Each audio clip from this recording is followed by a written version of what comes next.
श्री राधे राधे। श्रीमद् भगवद गीता भाव मंथन का कार्यक्रम प्रारंभ किया जा रहा है। भक्तों, आप लोगों ने कल श्रवण किया था गीता जी के दूसरे अध्याय के 22वें श्लोक का पाठ, और शब्दार्थ भी आपको बताया गया था, किंतु व्याख्या नहीं की गई थी। वो 22वां श्लोक जो दूसरे अध्याय का है, यद्यपि आप पाठ कर चुके हैं कल, किंतु फिर से उच्चारण करके तब व्याख्या आपको सुनाऊंगा। वासांसि जीर्णानि यथा विहाय नवानि गृह्णाति नरोपराणि तथा शरीराणि विहाय जीर्णा न्यन्यानि संयाति नवानि देहि।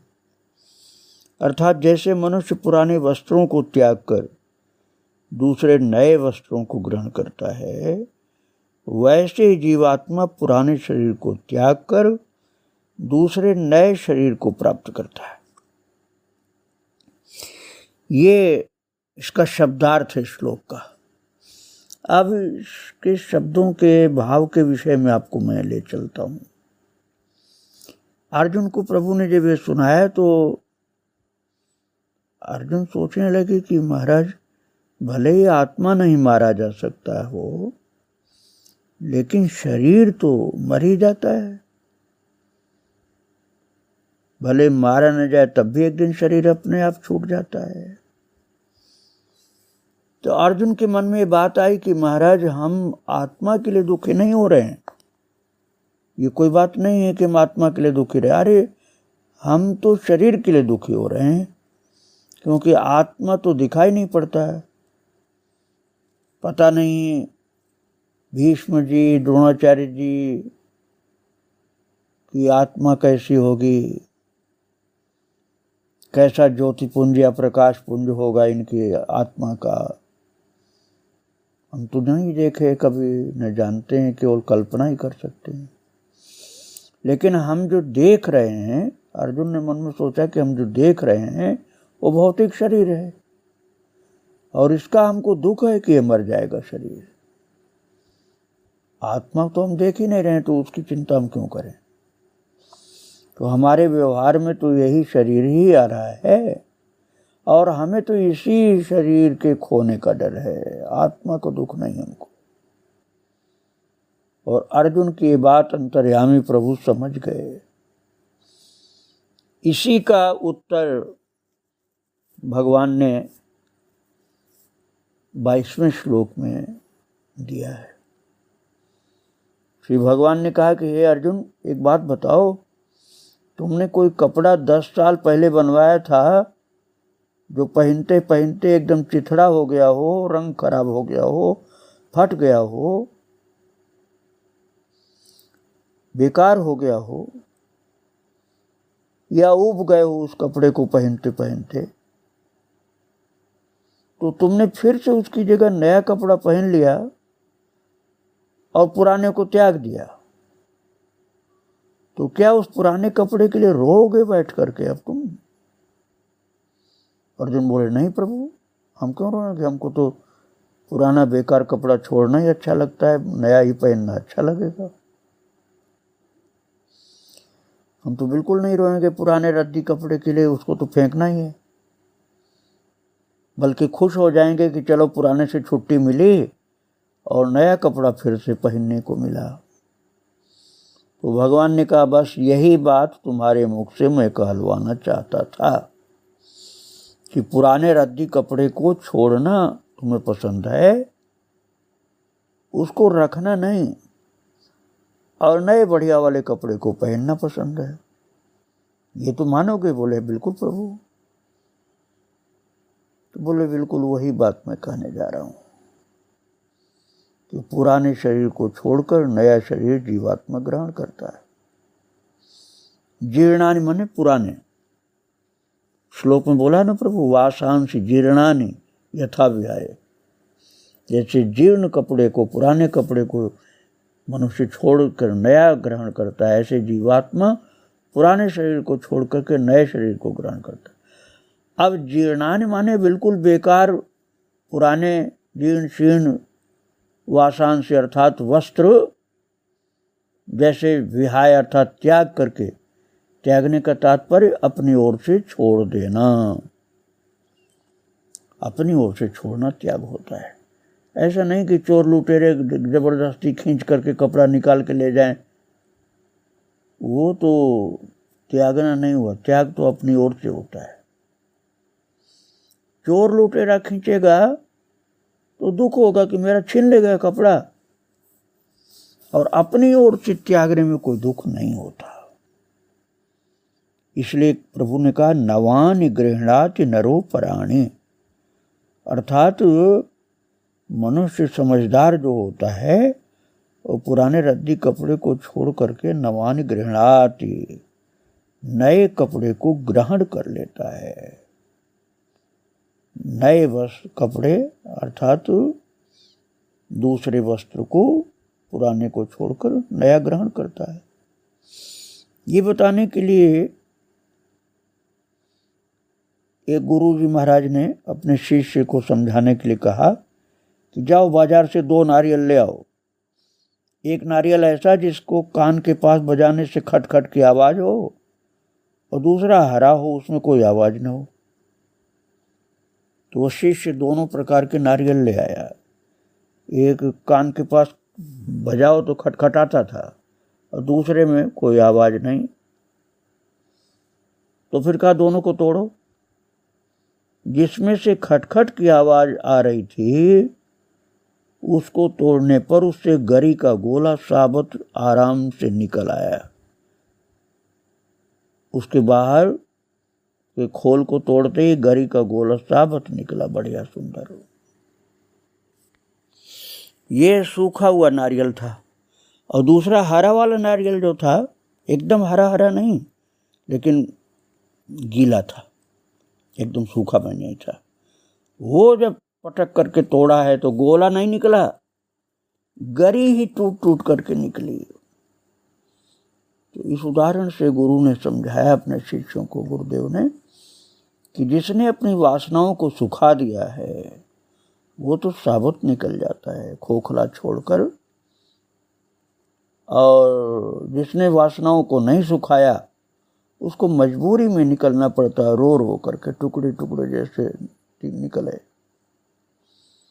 तो पुराने जीर्ण शीर्ण कपड़ों को छोड़ने पर जब छोड़ने वाला उनको पुराना और जीर्ण शीर्ण ही मानता है, तब तो विहाय अर्थात त्याग वाली स्थिति है। और यदि ऐसा नहीं वो मानता है, पुराना मानता ही नहीं उसको, तो महाराज ये भी नहीं मानता कि नया कपड़ा मिलेगा, पुराना ही पकड़े रहता है, उसको पुराना मानता ही नहीं, तो फिर वो कष्ट पाता है। और नरो पराणि नवानि गृह्णाति, दूसरे नए वस्त्र को ग्रहण कर लेता है समझदार मनुष्य, पुराने को छोड़कर। ऐसे ही आत्मा पुराने शरीर को छोड़कर नए शरीर में जाता है। अब आप संशय कर सकते हैं कि भाई पुराने घिसे पिटे कपड़े तो छोड़ने पड़ते हैं, कई बार तो नया शरीर ही बिना जीर्ण हुए छूट जाता है। मतलब बुढ़ापा आया नहीं और पहले ही मर गया, तो नया शरीर ही छूट गया है, तो पुराना हुआ ही नहीं। तो यहाँ पुराना होने का तात्पर्य है प्रारब्ध पूर्ण हो जाना। शरीर का प्रारब्ध होता है, आत्मा का प्रारब्ध नहीं होता भक्तों। जब शरीर का प्रारब्ध पूरा हो गया तो समझ लो जीर्ण हो गया। जैसे पुराने वस्त्र को छोड़ करके नया वस्त्र पहनने में खुशी होती, वैसे जीवात्मा ज्ञानी हो जाता है।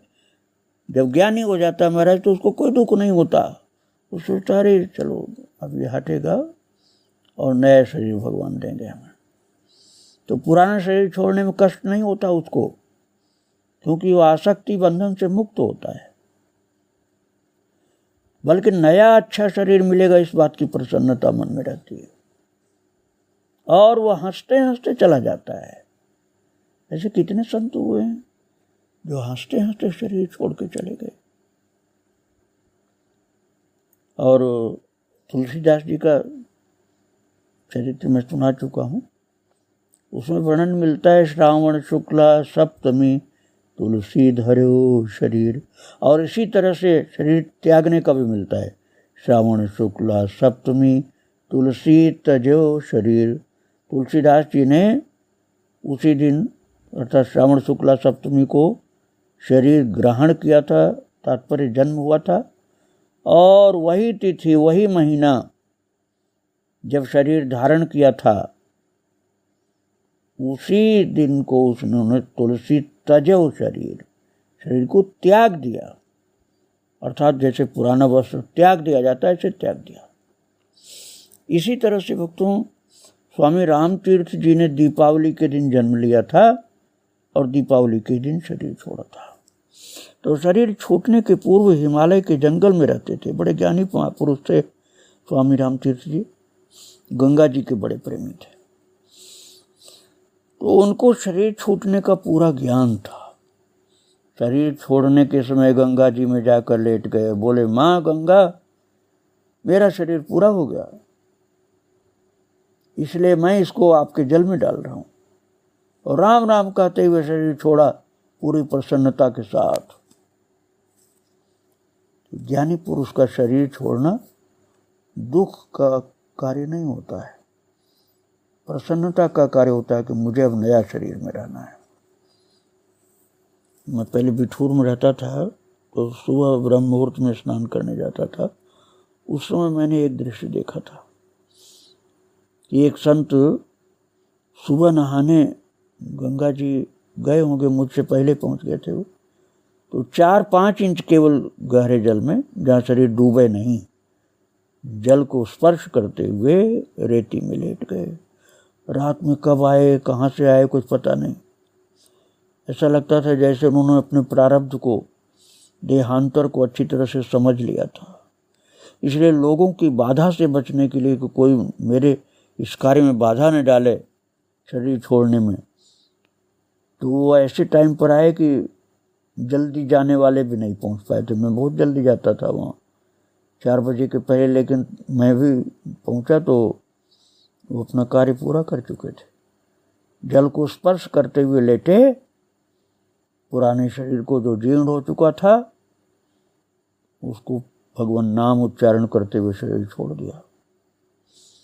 तो विहाय जीर्णानि, अर्थात जीर्ण शरीर को अपने आप छोड़ देते हैं प्रसन्नता पूर्वक। तो भगवान ने समझा रहे हैं अर्जुन, बढ़िया नया शरीर मिलने की बात आ रही है और पुराना शरीर छोड़ रहा है बेकार का, तो इसमें दुखी होने की क्या बात है। तुम सोचते हो कि तुम इनको मारोगे तो इनके विषय में समझ लो कि तुम आत्मा को तो मार नहीं सकते हो, शरीर तो प्रारब्धानुसार छूट रहा है। तो भक्तों आत्मा को नहीं मार सकते हो, इस विषय में भगवान ने 23वां श्लोक बोला है। इसका उच्चारण और उसका भाव मैं आपको कल सुनाऊंगा। श्री राधे राधे। भगवान श्री कृष्णचंद्र और उनके भक्त अर्जुन जो दिव्य रथ में विराजमान हैं, उनको स्मरण करते हुए उनको प्रणाम करके आज यहीं विराम दे रहा हूँ। श्री राधे राधे। जय श्री राधे राधे। वृंदावन बिहारी लाल की जय, राधा रानी की जय।